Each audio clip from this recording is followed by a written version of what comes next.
Patch 11.1 is nearly here, so I wanted to run through 5 of the best looking hunter pets in my opinion that you can pick up once the patch goes live. I'm also going to be talking about 2 additional pets at the end that we can't tame yet, but look amazing and I think we'll be able to tame them in the future. The first pet up we're going to talk about is going to be these new bombshell crabs. There's going to be a ton of different colour variations of these, and they're basically kind of like a hermit crab with a bomb on its back. The one in particular we're going to talk about is Grimewick, which is a rare spawn. We're going to find it near the Blackwater Marina. It'll spawn in the sand just off the kind of water that's there, and it is a rare spawn, so you will be waiting a while to get the tame on this, especially in the beginning of the patch. There'll be a lot of competition, but the rare spawns seem to spawn fairly quickly, I'd say between 30 to 60 minutes, and you can jump onto war mode to make things a little bit easier if you want as well. It will retain its name after taming, but it isn't kind of a special name, it's one that you could probably just type out yourself anyway. The next pet up I don't think is that great in terms of visuals, but it is a unique tame style, which I always kind of find fun as a hunter. I think the unique tame acquisitions are pretty good. So the way you're going to get this one is once you unlock the Kaja Coast, which is kind of a sub-zone coming in Undermine. Once you've got all that unlocked, you'll find a big old crab on kind of a dock on the water called George. Now you won't be able to tame this straight away. Instead what we're going to need to do is get 5 Kajamite chunks. These are going to be crystals kind of just behind near towards the mine entrance. So between the mine entrance and the crab, you're going to find these crystals along the way. Now the very first one is kind of right near the mine entrance on the left, depending on which way you're looking at. If we look at the mine entrance, you should find it just here on the left. And as soon as you click this, you'll have a debuff which only lasts about 20 seconds, something around that time. And now you need to click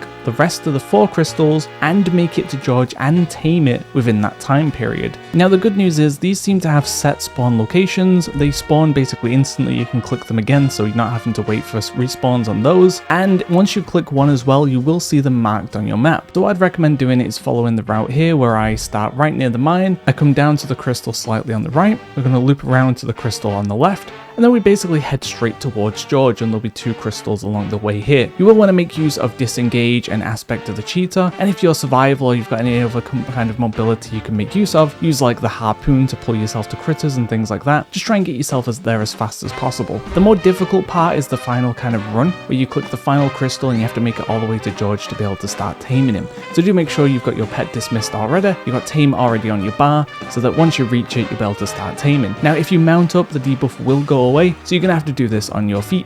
The next pet up to talk about is going to be these black goblin hyenas, and there's going to be a few various colours. The one that I've gone for in particular is this kind of blackish looking hyena with the red armour. I think it looks the cooler of the bunch that you can pick up, and this is only going to be found over in Hovel Hill within Undermine, and we'll be going near kind of the Bilgewater building, and there'll be an armoured growler here that we can just simply tame and pick up your new hyena pet. The next pet up is going to be the radioactive green rat, and currently this is kind of difficult to pick up because it only spawns in one location. It's going to spawn above the Steamweedle building, which is found in the Vat Works, and that is not easy to get to. I would recommend picking up a goblin glider, and then what I did was head all the way over to the heaps. There's going to be this pipe that we can kind of run up a little bit, and you're going to be able to disengage up to the next section of it. Once we're up there, we can kind of jump and disengage backwards onto the main pipe, and once we're on that main pipe, we can make our way all the way down. Every time you get to one of these kind of like lip things, you're gonna have to disengage over it. It's gonna take a bit of time, but once we follow this path all the way down, we take a left. Now you're gonna see this kind of big cylinder thing above the Steamweedle building, and we're gonna goblin glider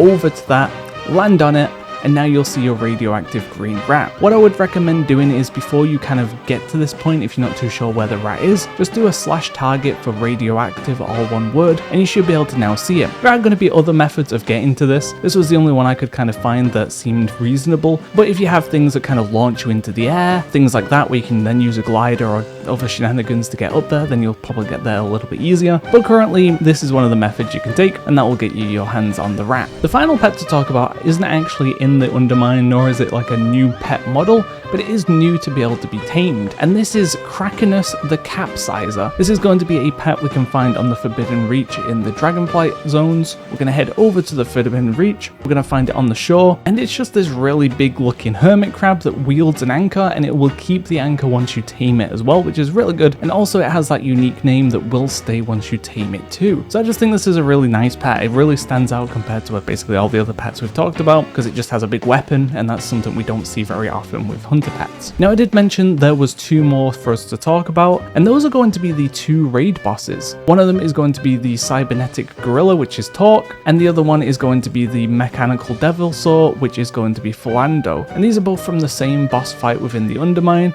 but currently these are not tameable. Although it's probably going to be the case that in the future, once we outlevel the raid, these will become tameable and we'll be able to get our hands on some of the best looking hunter pets around. Honestly, these look absolutely amazing. So that is it in terms of hunter pets. I'm a little bit disappointed there weren't more mechanical pets to pick up within the kind of zone of Undermine. Just these weird and wacky explosive creations that the goblins would come up with. But unfortunately, in terms of hunter pet selection this patch, it is kind of lacking. Normally I'd be able to do a top 10 hunter pet on a major patch, but this time round there was only about 7 or 8 new models that seemed interesting, and obviously we can't make a top 10 out of that many unless I kind of repeat different colours and stuff, which I don't normally like doing. Though this one is a top 5. Either way though, I hope you're excited for the patch and the pets that we can pick up. Look out for more videos coming soon. Thanks for watching guys. See ya.